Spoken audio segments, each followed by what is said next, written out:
Stop the world! Welcome to Stop the World, the ASPI podcast. I'm Olivia Nelson. And I'm David Wroe. Dave, we have a very special episode for our listeners this week. We sure do. This week I spoke with Sviatlana Tsikhanouskaya, the president-elect of Belarus. She's been living in exile in neighbouring Lithuania for the past 5 years. She ran against the Belarusian dictator Alexander Lukashenko in 2020, and according to international observers, she won despite all the obstacles Lukashenko put in her way. Lukashenko declared victory anyway, of course, and that sparked massive protests in Belarus, to which the regime responded with a brutal crackdown. It's worth pointing out that as we were recording this, news was breaking that Poland was forced to shoot down Russian drones that flew deep into its airspace, and that at least some of these came from Belarus, which under Lukashenko is a client state of Vladimir Putin's. So that's a reminder of what's at stake here. It is. In our conversation, Sviatlana explains how the 2020 election unfolded, why she ran in the place of her husband Siarhei, who he was an activist and blogger. He got thrown in jail right before the election. She ran instead, and her husband Siarhei ended up spending 5 years in a cell in very brutal, very harsh conditions. She talks about the ruthless methods the regime uses to repress the Belarusian people, how the freedom movement that she leads has managed to organise itself in exile.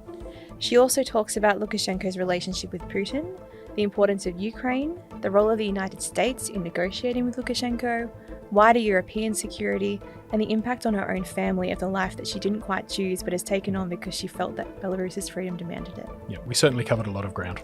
It's compelling listening, and it gives insights into the human impacts of dictatorships and state repression.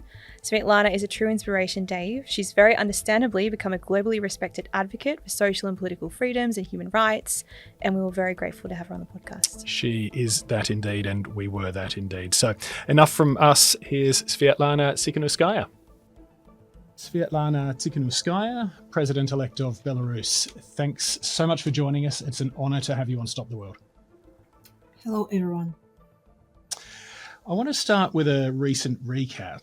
2020 was a pivotal moment for Belarus, for the opposition, for you personally. Just give us a snapshot of what happened back then and how it's shaped events over the past 5 years. Now, actually, in 2020, something extraordinary happened in Belarus. For the first time in decades, people from all walks of life, young and old, workers and professionals from cities and small towns stood together and demanded changes in our country. And it wasn't just about elections at that moment. It was about mostly dignity, about reclaiming actually our future. And when I decided to run in the election, it wasn't part of my political plan. I stepped in because of my husband, Siarhei, who was declared his candidacy and he was immediately arrested. You know that I wasn't a politician. I was mother, teacher, something who hold quiet life until that very point. But I couldn't stay silent when the regime tried to silence my husband and silence all of us. I ran in his place and something actually unexpected happened. People rallied around me and, I became the voice of their hope, actually. Independent observers agree that I won that elections, but Lukashenko declared himself the winner, as actually he always did. And what followed was the largest peaceful uprising in Belarusian history. About 1.5 million Belarusians came out for peaceful protest. Just let me remind that the population of Belarus is about 9 million people in total. And, the courage I saw those days, still moves me at this very moment. People knew that they could be beaten or they could be arrested, and yet they stood all. However, Putin came to Lukashenko's aid. He provided Belarusian dictator with all possible assistance, including military assistance, actually. Russian troops were stationed at the borders, ready to enter Belarus. And as the result of this, maybe there was no split of elites at this moment. And of course, the regime answered with the brutality, mass arrests, torture, forced exile. Several peaceful protesters were killed during that period, shot or beaten to death. during torture. I myself was forced out of the country like many others.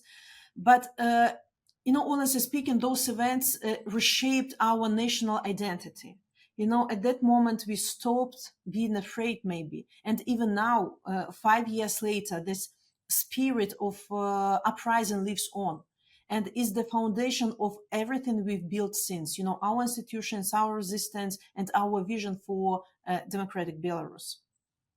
And is it still evident within Belarus itself? Do you still see it there in the people? And in what way do you see it? Of course, we cannot see uprising or rallies in the streets of Belarus at the moment because for 5 years, Lukashenko, through his instruments of intimidating people, of repressions, this regime managed to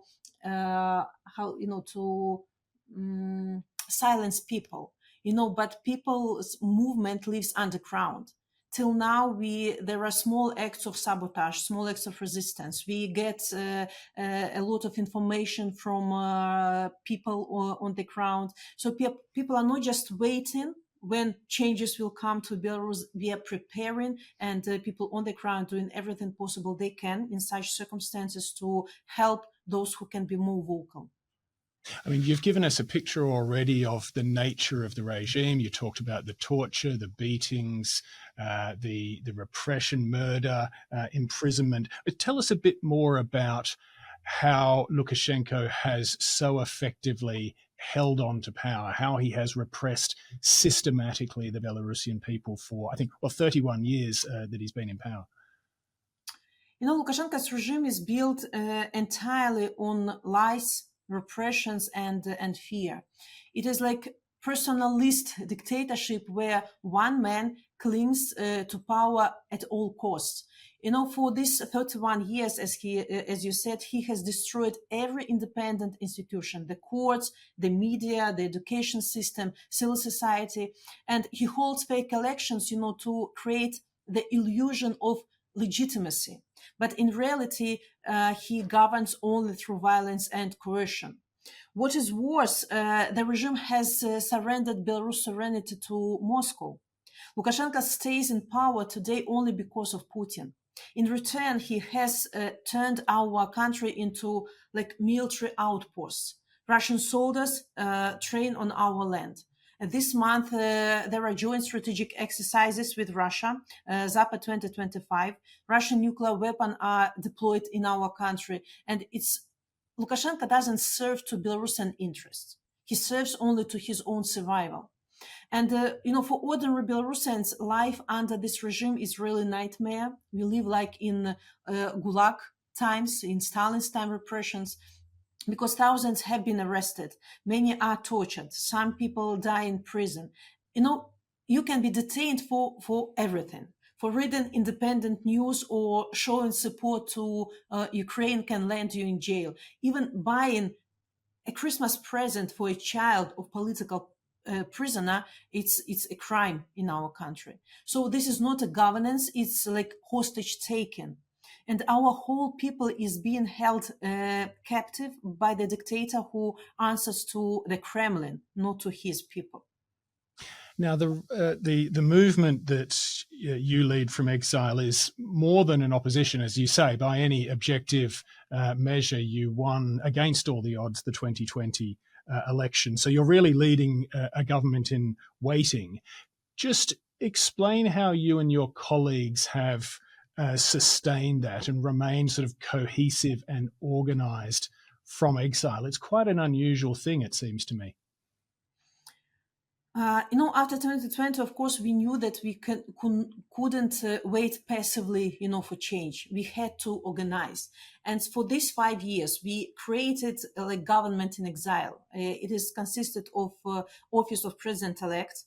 We have United Transitional Cabinet as proto-government and Coordination Council as proto-parliament. And it's not just symbolic structures for us.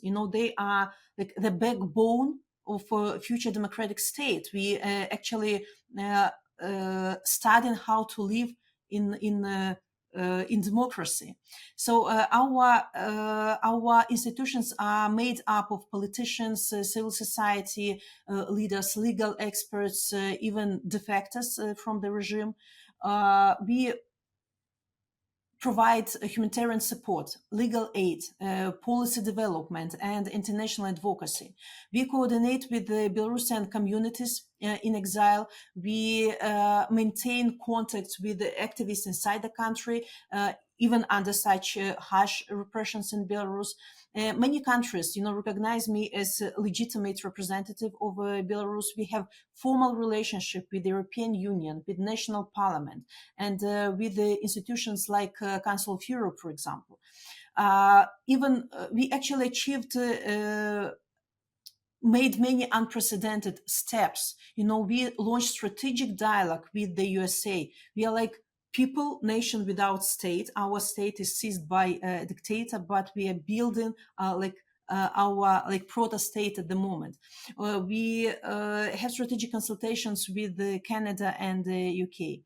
We have drafted new democratic constitution, and just to explain people how our country can act after the changes.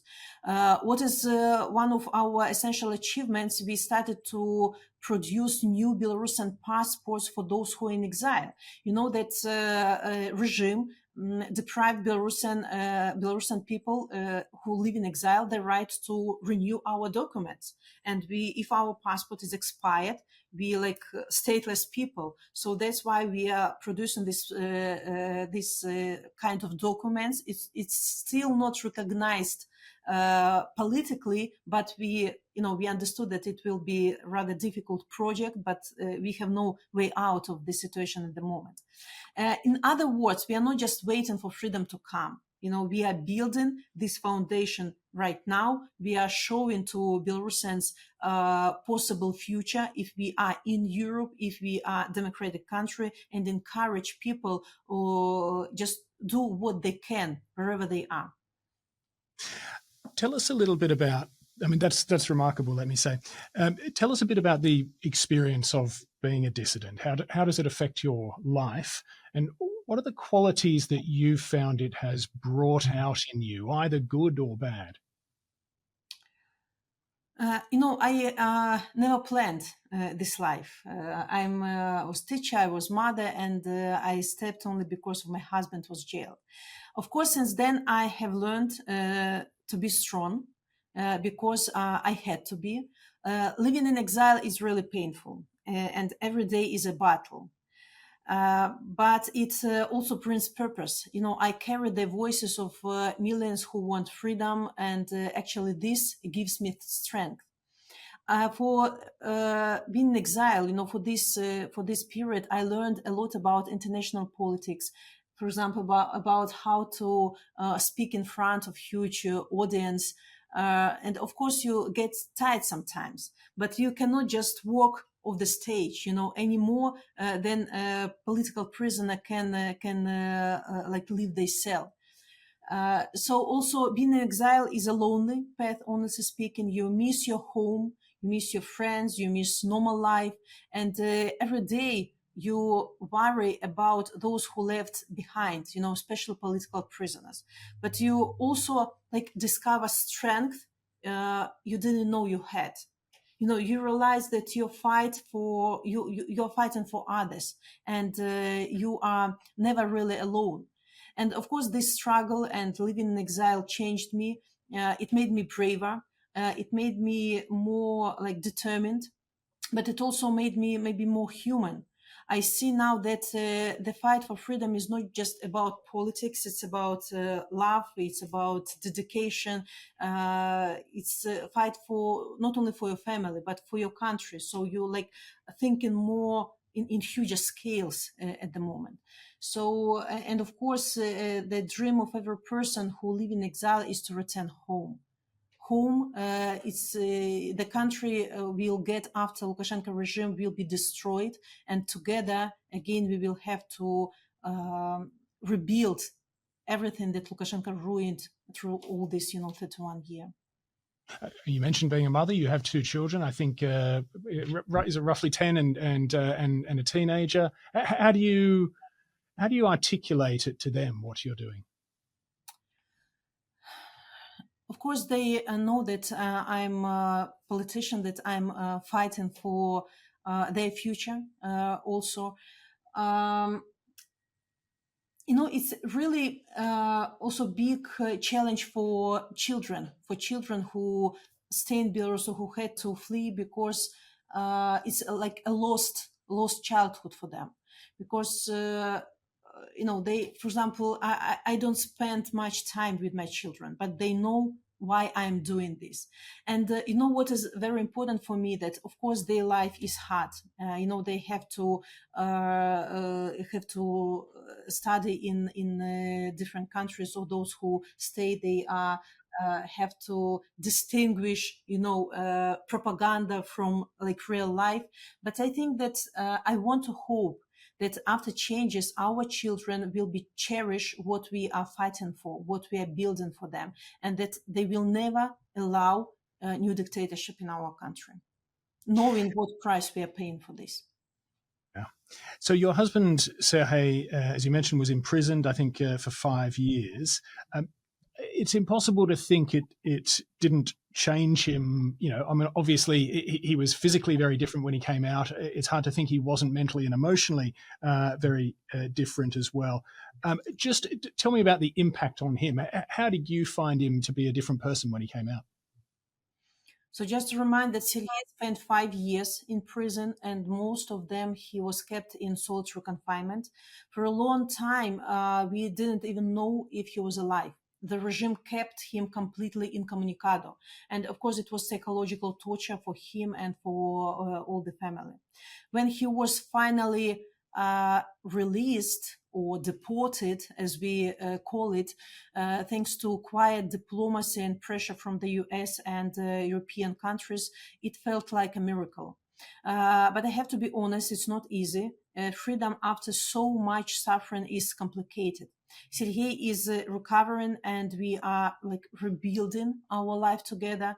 But we know that still thousands of families are waiting, and we cannot be truly free until they are too. What I have noticed in all political prisoners who were so long time in prisons is that, like, emotionally, maybe we are on the different steps. Because, for example, the beginning of the war in Ukraine, it was only short message for those who are imprisoned. They, like, people didn't feel emotionally what we felt seeing Bucha, or seeing all these missiles, bombing Ukraine. They haven't seen these awful images of dead bodies, after attacks of Russia. They didn't feel our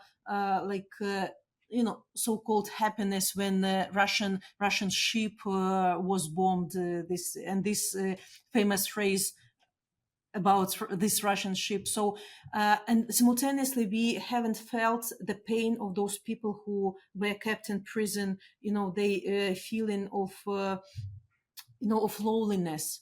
They struggle. So we have to learn from each other. How to be like on the same page. But of course, people are recovering. They learn more and more about our struggle, and we are learning from them how it was, for them to go through all those tortures they went through in prison. Siarhei has said in interviews that I've read that he doesn't want to overlap with your position. Does he want to be back in politics? I note that he's just visited the White House, which is fantastic. Does he want to be back? Do you want him to be back? I mean, what sort of future role do you see for him? And I suppose, how are you approaching that as a family? I think that Siarhei is still looking for his path, because in 2020 he was a blogger, and now he says that his words is his weapon. But I see already that he wants to be involved more in the political life, and then I encourage him to do this. So it's not about competition between us. It's we complement each other actually. And his release gave me a new energy. We are now both committed to continue the fight side by side. And, he really boosted new energy, in Belarusian people. He trying to be relevant. He wants to understand what has been happening all these years. So for sure, he will not step back, from this path. He will be in this fight together with us. But still, he just, thinking, is he politician or he is like a media person? Right. Both admirable potential futures for him. Let's talk a little bit about the politics and the geopolitics. So the role of Russia, obviously, you've already touched on. As you said, Lukashenko would very likely not be in power anymore if not for Putin's help, and in return, Putin gets to pull the strings in Minsk. As we're speaking, I think you mentioned the Zapad 2025 military exercises between Russia and Belarus are about to get underway, which obviously demonstrates the closeness there. Is democracy in Belarus a very distant possibility as long as Putin or somebody like Putin remains in power in Moscow? Look, when I hear from the politicians that without changes in Russia, nothing can be changed in Belarus, I think it's a wrong perception. We don't have to wait for changes in Russia. Free Belarus can be the biggest sanctions, first of all, against Moscow. It will remove Russia's balcony to threaten Europe. It will be difficult, to start changes from Belarus, but it's not impossible. Russia is the main reason why Lukashenko survives, and changes in Belarus is easier because our society is more consolidated. We have absolutely pro-European nation who wants to return to its roots. And many authorities, people from nomenclatura, they also understand that Lukashenko pushes our country, in full dependence on Russia, and they don't want this. So we can wait for more splitting of authorities in Belarus. And I'm sure that changes in Belarus can spark changes in Russia. So it's like vice versa situation. Russia is big, it's more difficult, more complicated. But in Belarus, the story is simple. What we need is to not to stop, not to give up, and just to put as much pressure as possible on Lukashenko to leave his post. And if you always look back what Russia is saying, what Russia is doing, we will never be able to get our independence. We can see from the history of other countries from our region, like Lithuania, where I live at the moment. It's a small country, but they managed to get rid of this dependence on Russia. They didn't look back on what did we say. So we are preparing for this momentum when we can achieve our goals, and I hope that we'll encourage the Russians to fight for changes in their country as well. Yeah, and let me just give a shout out to Lithuania. It's a very a strong supporter of democracy globally as a country, and we should credit that. And let me say what a wonderful idea it is that freedom in Belarus could then inspire freedom in Russia. That would be a wonderful outcome. Let's just talk about the impact of Russia's invasion of Ukraine. So Putin, if I understand it correctly, seems to portray Belarus, like Ukraine, as being somehow part of an extended Russia. I mean, you can correct me on that if I've misunderstood it, but I'm wondering if the invasion has therefore had any chilling effect on the Belarusian democratic movement, if people know that Putin might take aggressive action against Belarus if it becomes independent, if it becomes free, if in his mind it turns westward. Look, of course, Russia looks on Belarus and Ukraine like naughty children that want to leave the like USSR Soviet, family. And they think that we belongs to Russia, that we cannot leave like sphere of influence of Russia, but we have to stop this rhetoric of spheres of influence. Every nation has its right, to choose their future by themselves. When the war in Ukraine has started, we realized that Russia wants,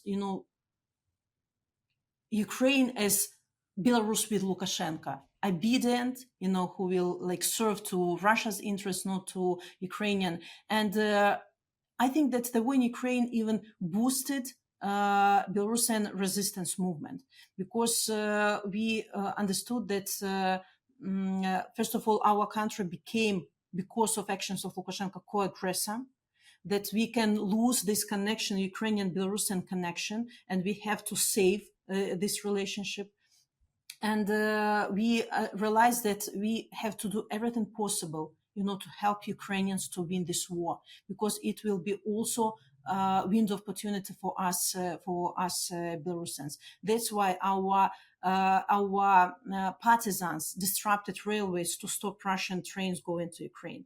That is why so many Belarusian military volunteers are fighting shoulder to shoulder with Ukrainians. That's why Belarusian dissidents helped Ukrainian refugees, to just to recover in exile, because we knew what it means to leave everything behind and escape your country because you are threatened. So we the same as Ukrainians, we want to be part of European family of countries, and this is like our future. And of course, Russia doesn't want this. But we again return to my thesis that we don't have to think always what Russia thinks, what Russia will say. So that's why we are understanding how Belarusian situation influences a situation in Ukraine and vice versa. I think that we at this very moment have been more united with Ukrainians than ever before. Right. You described in Foreign Affairs magazine recently the risk that Belarus becomes a consolation prize for a defeated Putin. Just explain what you meant by that. I worry that some in the West will see Belarus as less important than Ukraine.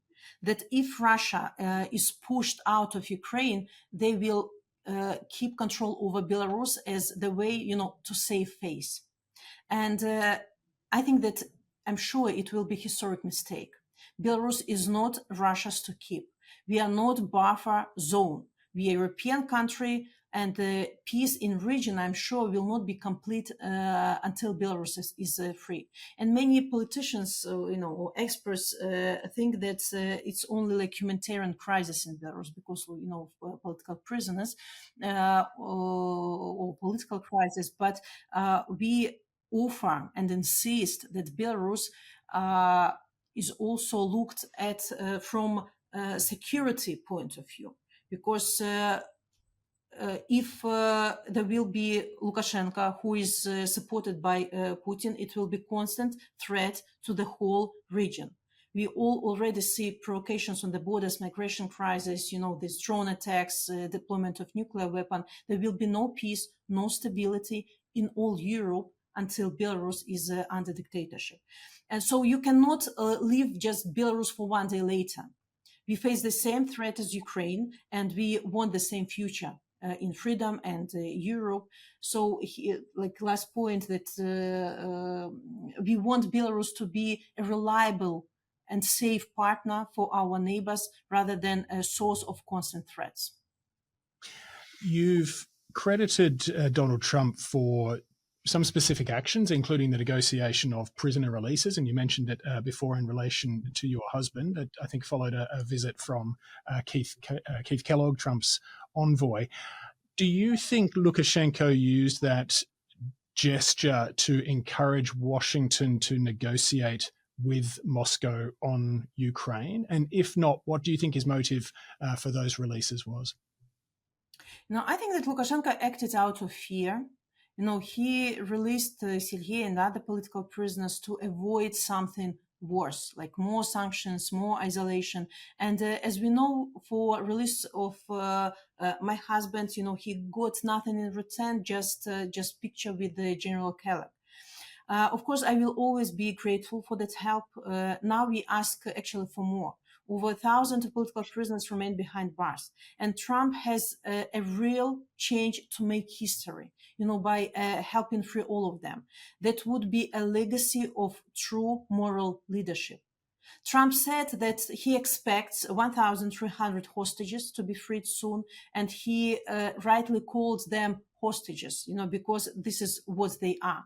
For the regime, they're just like bargaining chips. For us, it's human beings, every life matters. And just yesterday we learned that another prisoner died behind bars. It's 9 already. And of course we must prevent more deaths, and I encourage President Trump, to continue this humanitarian track, but without giving like credibility or legitimacy to Lukashenko. And of course we shouldn't talk about lifting of sanctions, because what we want is not just release of political prisoners. It's just first step.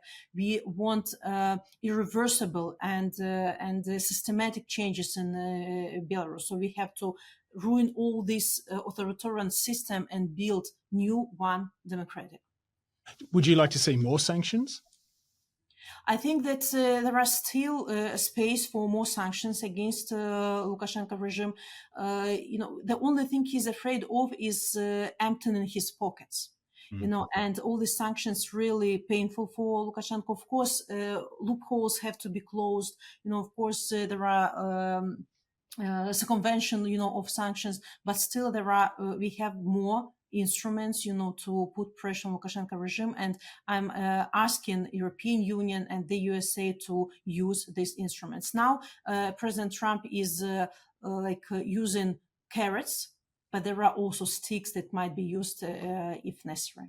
Sure, absolutely, and it's the question of the right balance. The US seems to have regarded Lukashenko as a vector to understand Putin and his motives better as they went about negotiating on Ukraine. If media reports are to be believed, and I think there are credible media reports to that effect, if that's right, did Lukashenko fool them on this, given the US, at least up to now, has got nowhere with Moscow on Ukraine? Lukashenko always played this seesaw game. When in winter he was friends with Putin because he needed cheap gas and oil. In summers he needed some money. He made friendship with Europe. So because of this, playing for both sides, and he might be perceived as a person who knows President Putin very well, and that he can influence maybe his decision.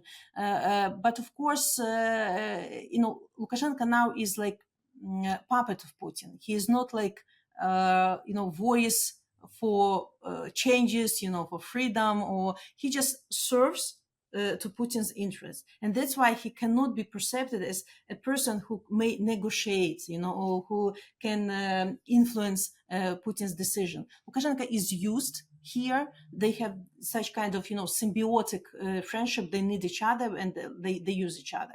So all these attempts of Lukashenko to look like peacemaker or negotiator, it shouldn't be perceived as reality. He will always play on the side of Putin. But is that an example then of his skill in playing the two sides off against, Russia and the West off against each other? Is he still doing that, do you think?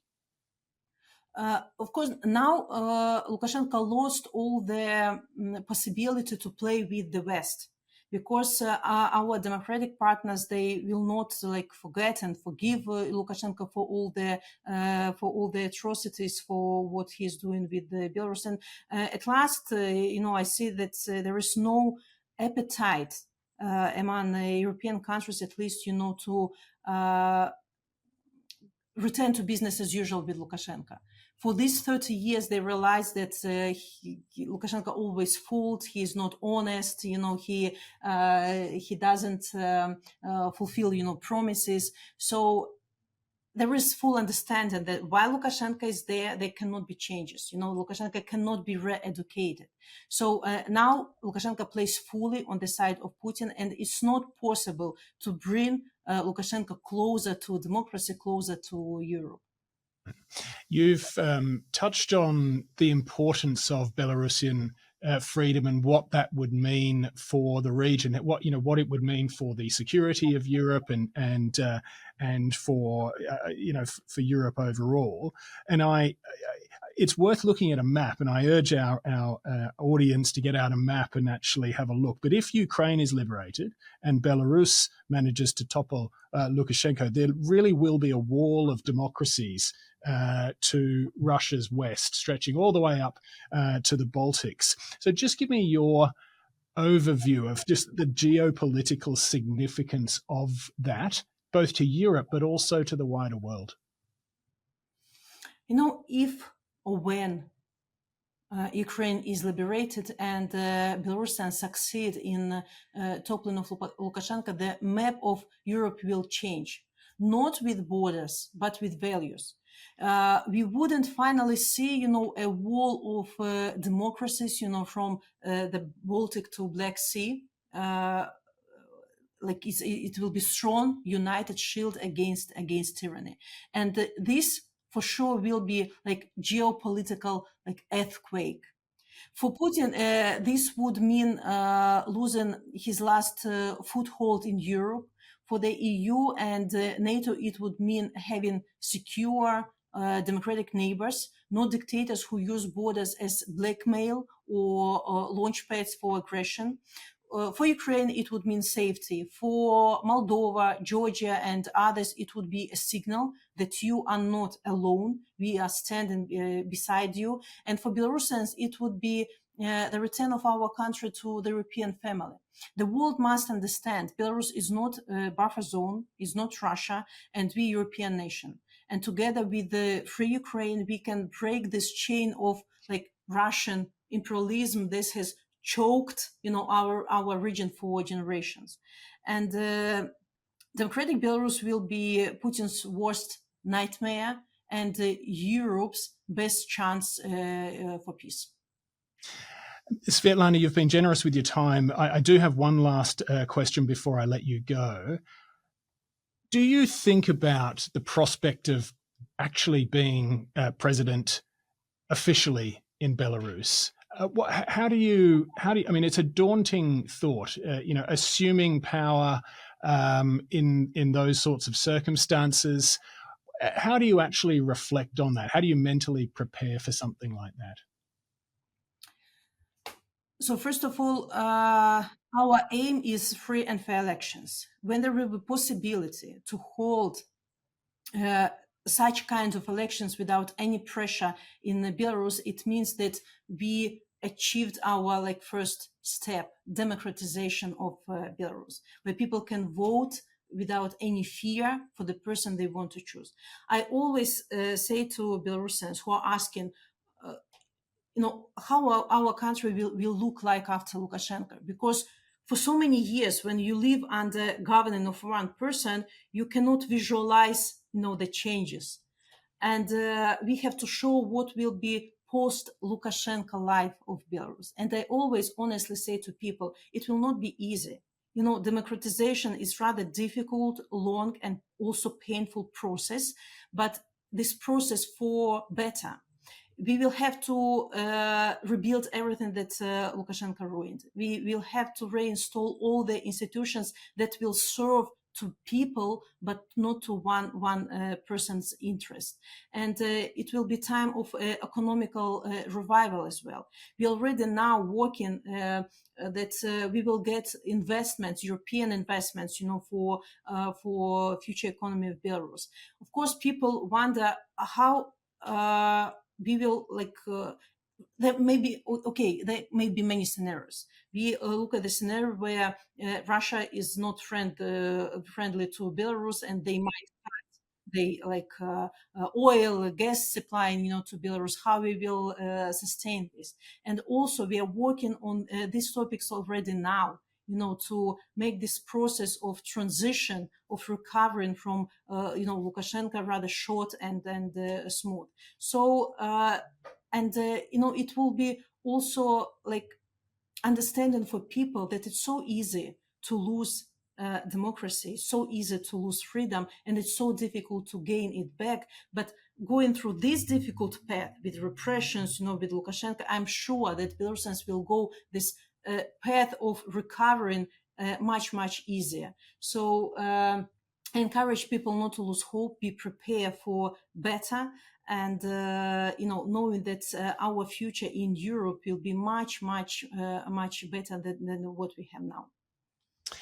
Well, Sviatlana Tsikhanouskaya, I wish you the very best. I wish the people of Belarus the very best. It's been an honor speaking with you. Thank you so much for joining us. Thank you for your interest. Really appreciate it. Bye. That's all we have time for this week on Stop the World. We'll be back with another episode soon.